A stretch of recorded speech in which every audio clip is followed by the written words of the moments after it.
tell me when and where you were born. I was born in New York City in July 22nd, 1923. So I'm 77 years old today. Well, not today, but my last birthday. Tell me a little bit about your parents. My mother and father both came from Greece, but my mother grew up in Egypt. Her father was a pilot on the Suez Canal. He used to take ships from the Mediterranean to the Red Sea and pick up another ship and bring it back. So that was his career was on the Suez Canal. And am I coming through? Mm-hmm. Yeah. So he ended up raising children and living in Egypt, in Cairo. So that was where my mother grew up. But she's basically was from Greece. And my father was from the island of Crete. And they came to New York, and Dad started working in a restaurant like most Greeks do, and he worked his way up to a manager and then superintendent of the company, and finally he was an executive for the company by the time he retired. Did very well. They both came here not knowing the language. Both of them learned to speak English pretty well. For people that came from another country, they learned how to speak with hardly any accent or anything. And I was kind of proud of both of them. I have one brother. He was a B-24 pilot in the Pacific. Put all his missions in there.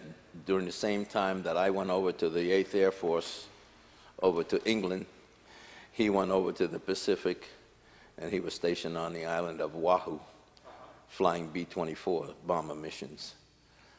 And I left the States just about a week before him, and I went over to the 8th Air Force in England, flying B-17 bombing missions over Germany. Okay, tell me about, do you remember what you were doing when Pearl Harbor was attacked? When Pearl Harbor was attacked, I was just going to Queens College, and when that happened, this friend of mine and myself both decided we were going to go enlist in the service. So I went and enlisted in the aviation cadet program for pilot training. And, well, it wasn't specifically pilot, it was aviation cadet program, and then when you get to a staging area, they would test you and send you to the different schools, whichever one you were qualified for. I had qualified for pilot training. So, but my appointment took from December, when the war started. I enlisted in January, and my appointment didn't come up until about April.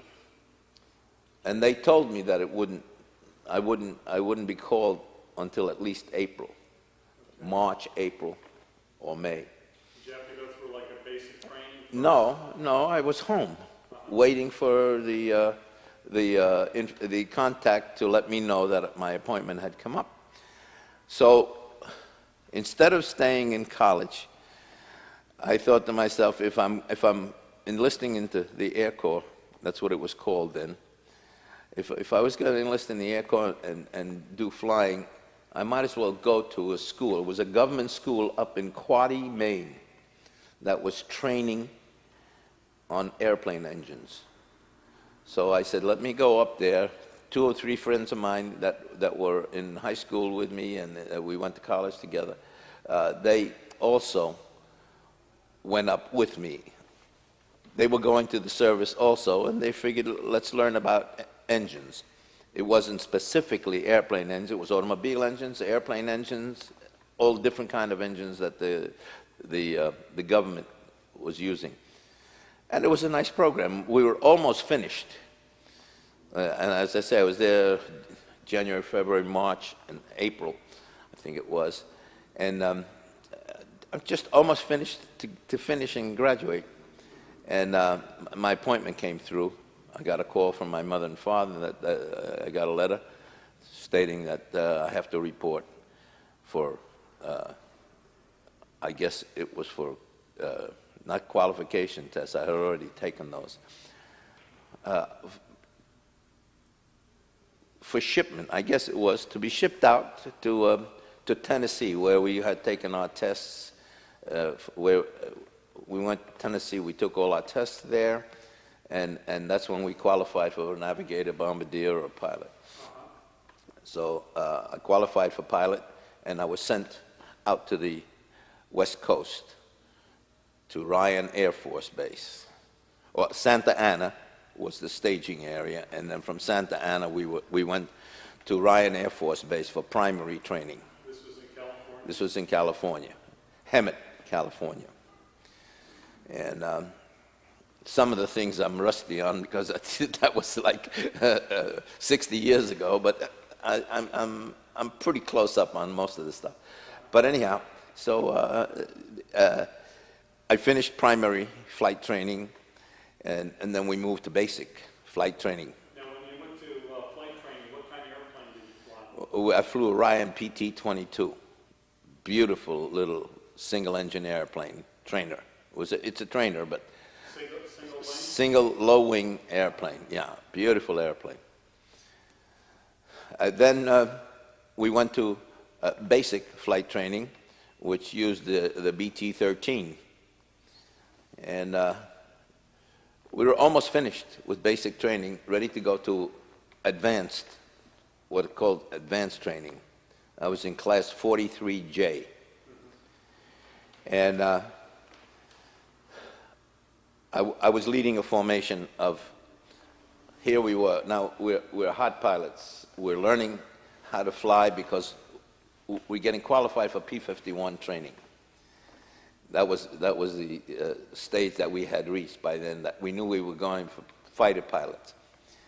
So I was leading a formation of BT-13s up and down the hillsides, flying formation with a group of my squadron, but I was leading them.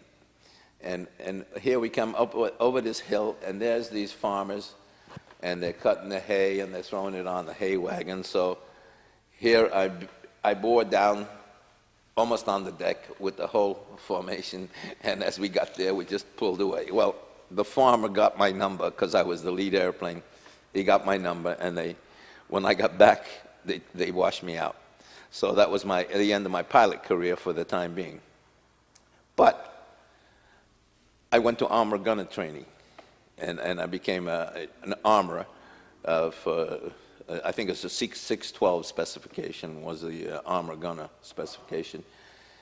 And through several different schools, working my way up, and then I got assigned to a crew, a bomber crew, B-17 crew, as armor gunner. So we went in Kearney, Nebraska. We went through our training there, and when we were all ready to go to England, my brother was also in Nebraska at another airport training on B-24s. So he left about 2 weeks after I did. I left for England, and he left for the Pacific. While we were training, we had a lot of time, that dull time of, putting time in, and I did get, because the skipper knew that I had been in pilot training, he was training me to be his substitute if anything happened to him up there. So I got some good time, B-17 time. I learned how to fly it, I learned how to, do instrument flying with it and everything. So, make a long story short, I was his representative, but I was working in the back on the airplane, in the taking care of the armament, the bombs, the guns, the turrets, and all that. After 3 or 4 missions, my Bombardier couldn't stand the sight of all those explosions out in front, because the B-17 has a plexiglass nose, and it scared him to death, so he quit. He was a good bombardier, so they used him in training the new bombardiers that were coming from the States, but he just couldn't hack it to make the trips. We had a choice: either we get a fresh green bombardier from overseas, from the States. But the skipper made me an offer. He said, "Do you want to take his place? You're ideal, because I'd like you up there in front in case anything happens to us. And you know the armament, you know the bomb sights, you know all the stuff about the armament of the ship. And I'd like to have you there." So I said, "Well, I'll take that position then."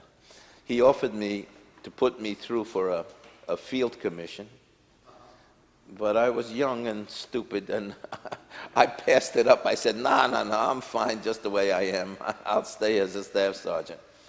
So that's what I ended up, as a staff sergeant, but I was a staff sergeant bombardier. Make a long story short, again, I went on one mission.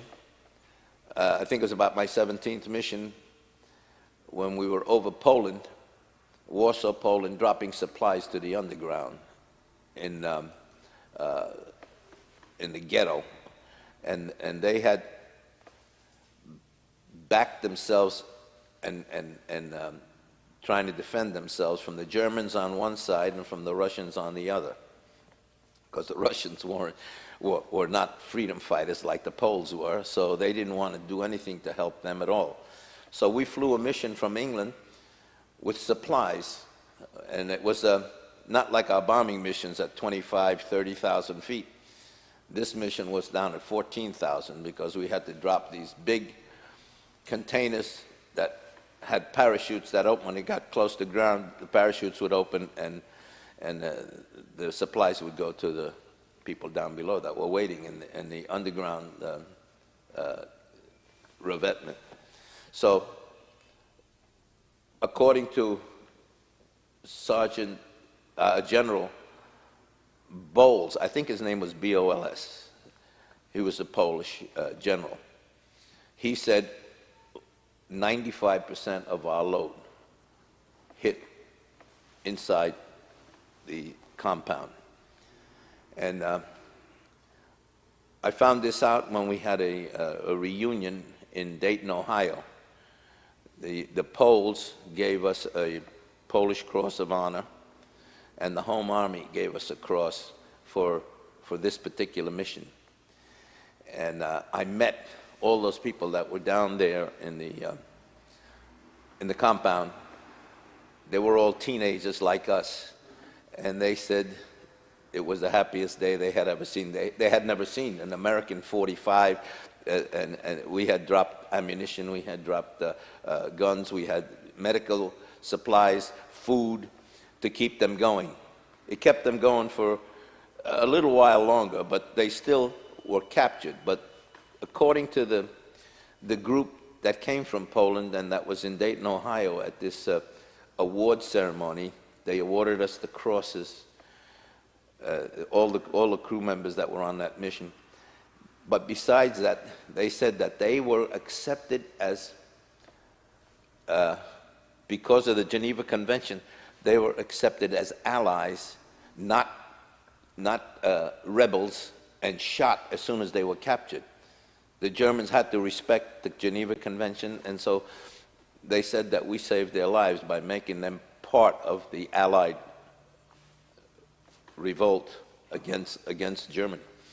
So, to make a long story short again, I keep making it short if I can, but anyhow, so that was the same mission.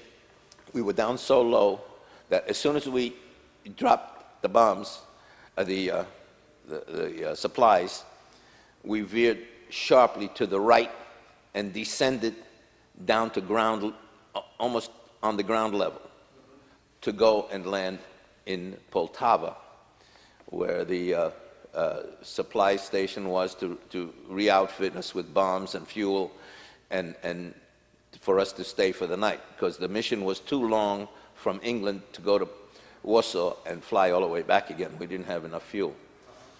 So, but that's the same mission that I got hit on in the right leg. A piece of shrapnel came through the side of the airplane and hit me in the right leg. And so that mission, I earned my Purple Heart. That mission, I earned the Polish Cross of Honor. That mission, I earned the Home Army Cross, all on the same mission. Anyhow,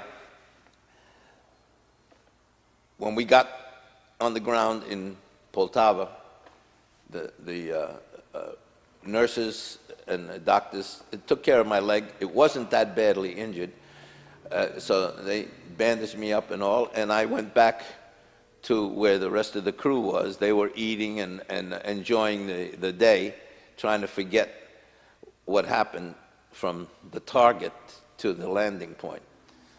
The Russians are supposed to be our allies, but as we came down low on the deck, you could see the Russian soldiers aiming at us with machine guns, with pistols, with rifles.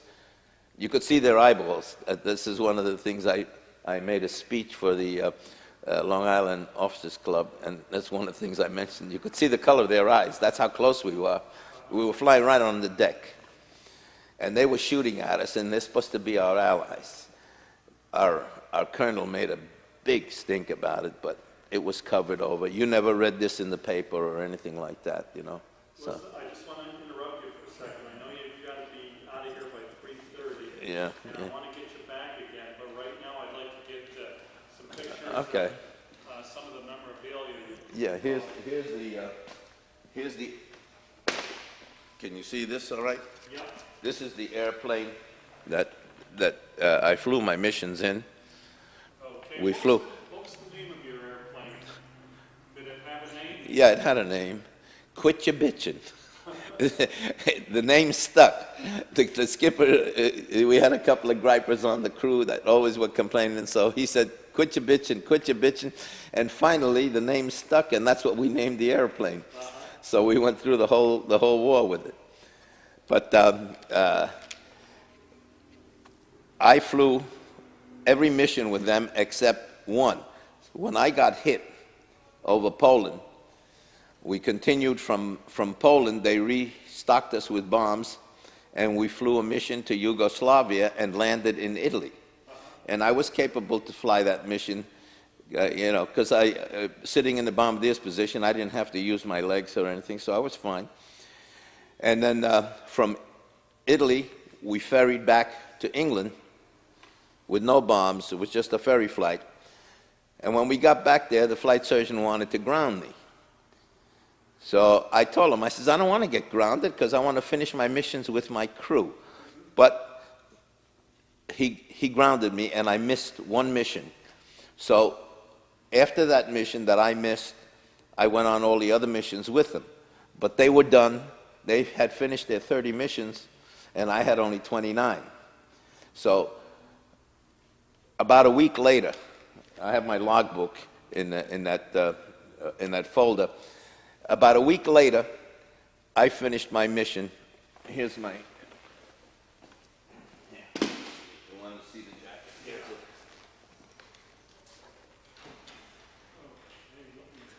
Can you see it? Yeah. Now each one of those bombs represents a mission. A mission, yeah, yeah. And these are all the reunions that we've been to, you know, as a bomb group when we have reunions every year or two. So I've been to all these different places, Phoenix and to Orlando, all different places. Here's the, I don't know if you can see this. Yeah, yeah. Can you get that through there? This is the 29 medals that are listed in my folder there. The Polish. Just hold that Okay. still for a second. All right. I'll zoom up. Okay. Each and every one of them. This is the Polish cross. I mean the Purple Heart. This is the Polish cross, and this is the other Polish cross here. The Distinguished Flying Cross and 5 air medals. And this is the New York State medal. The New York State Distinguished Cross. And then this is from Germany and France. This ribbon here with this medal down here is the French medal that they gave us. And they gave us another French one somewhere over here for the Allied forces. Hang on a second, let me see.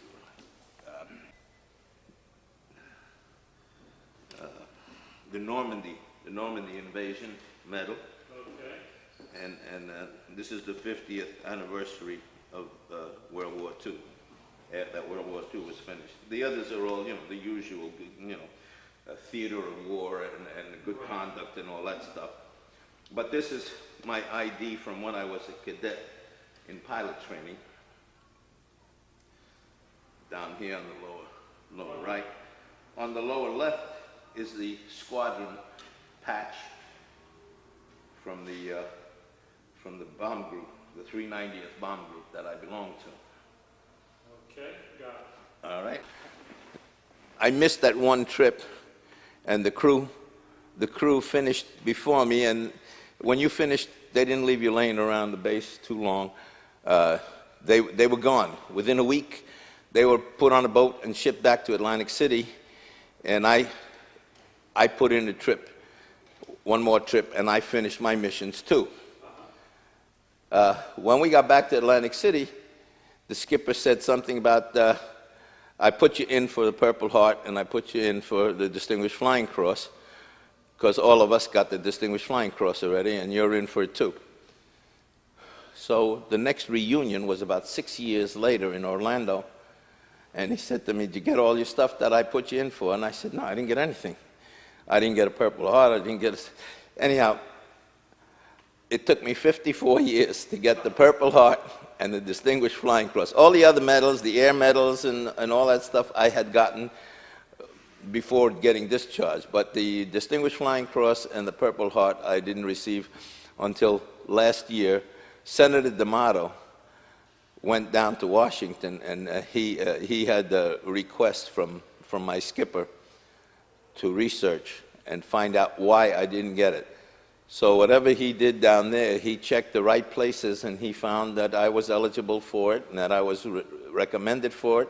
So he made sure that I got it. The War Department in Washington contacted Randolph Field in Texas. And so that made the last two medals added to my 27 other ones that I have on that frame. So, but the colonel was saying that something about what have I done since. When I came out of the service, I got my pilot's license and my commercial license for flying commercially. I got my instrument rating for flying in instruments. I have every license that the captain has on an airline. So I tried to get a job as an airline pilot, but I was just a little too short, and I only had like close to 3,000 hours at the time, and they wanted people that were coming back from the hump with 15,000, 20,000 hours. So one of the ladies in personnel said to me, "Nick, why don't you get a job? We're looking for pursers. Why don't you get a job as a purser for the airline?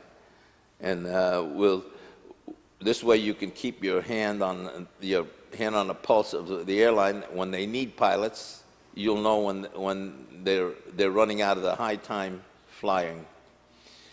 So I stayed about 10 or 15 years, and with the hope that they're getting ready to hire more. In the meantime, I was building up flying time, like I said, instrument time and all that. So I tried to get it on, and Easton refused to hire me because I was already in one department, and they don't want to transfer you to another department. That's the policy, I guess. So if we trained you for this job, they're not going to train you for another job. Well, anyhow, I got a job on United Airlines, and they hired me because I was running out of prospects, and I said, "Let me go to United. United's hiring pilots with 200 or 300 hours, and I have 3,000 hours. They're hiring pilots without instrument ratings, and I have an instrument rating, and I have, high time." So they hired me. I'm in the next class, so they said they'd let me know when the next class was. They issued me my tickets for my wife and I to go out to Denver for the training when they contact me when the class is ready. So happened about May, April, somewhere around there, and the next class they said would be in a few months. So by the time they got to the next class, they sent me a telegram saying to prepare, give leave to my company, and prepare to be in Denver the second week of July, third week of July, whatever it was. Anyhow, meantime, I was flying Puerto Rico on Eastern Airlines. I was flying my trips to San Juan. And United Airlines called my house and said to my wife, "Can I speak to Nick?" Nick's on the trip. I said, "Well, it's no emergency, but tell him when he comes back to give me a call." This was the personnel manager. When I called him, he said, "You have to come down, we have to talk." I said, "Okay, fine." He says, "There's no panic. Whenever the traffic and the sun goes down," no, it was a hot day. He says, "When the sun goes down, come in and we have some things to discuss." I said, "Can you tell me on the phone?" And he said, "No, I can't. I have to see you personally about it." Okay. So I went in, and he didn't know how to tell me. The class was on July 22nd, and that was the day of my birthday, which I became 32 years old. So he said, "As far as I'm concerned, you got one of the highest classes, one of the highest grades on the class that you went through there with taking the test." He says, "I'd like to see you get on," but he says, "Denver, the chief pilots out there in Denver won't let you come out because you'll be there and start class and you'll be 32 years old that day." And 32 was, you're too old. Or it was, I guess I was 32 and it was going to be 33. 32 was the maximum age, that's what it was. Anyhow, so I was disappointed, of course, but I continued flying to San Juan, and I was telling Colonel Heslin that I met a president of Caribbean Atlantic Airlines, and I was at one of their airline parties, and I was introduced to him, and one of the stewardesses said, "Here's a man that's flying for Eastern, but he wants to get up in that pilot seat." So he says, "I need pilots. If you decide, let me know, and you're on." So I started to balance it.